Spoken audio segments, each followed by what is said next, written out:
Quando si incontrava un prete o un monaco nelle strade di paese nella seconda metà del secolo scorso, si poteva star certi che avrebbe tirato fuori un santino da una tasca sotto la tonaca e te l'avrebbe regalato, dicendo che ti avrebbe aiutato nelle situazioni più disparate.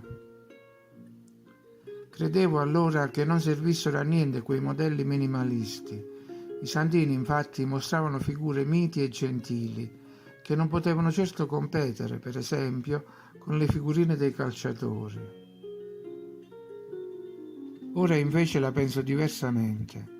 Quei personaggi non erano soltanto i testimonial di una religione, ma rappresentavano chi aveva difeso tutti noi dalle forze del male.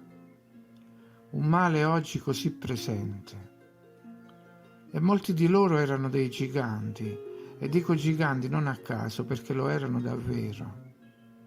Appartenevano alla stirpe originaria portatrice di civiltà e religiosità, la stirpe dei costruttori di cattedrali, che avevano già conosciuto i pericoli rappresentati dai distruttori di ogni bellezza, lo stesso male contro cui avevano combattuto in altre epoche e in altri luoghi.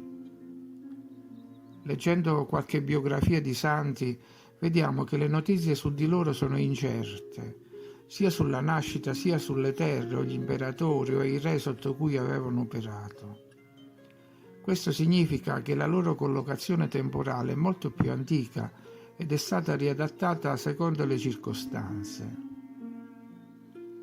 Dell'Italia si dice che sia anche un popolo di santi, ma l'iconografia diffusa non rende a sufficienza l'idea del martirio.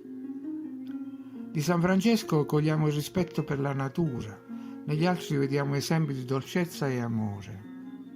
Nelle raffigurazioni di santi di altri popoli, invece, possiamo cogliere appieno l'idea dell'opposizione e della resistenza alle forze oscure.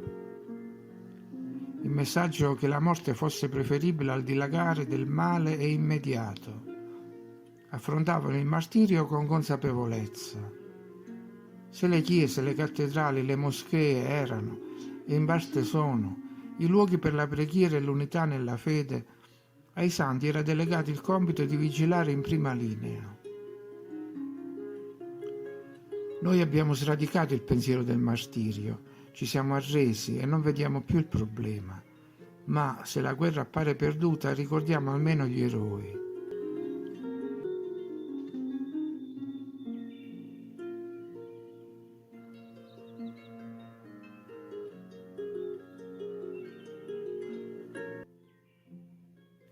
E ripensandoci, forse c'era un santo che agli occhi di un bambino poteva competere con altre figure.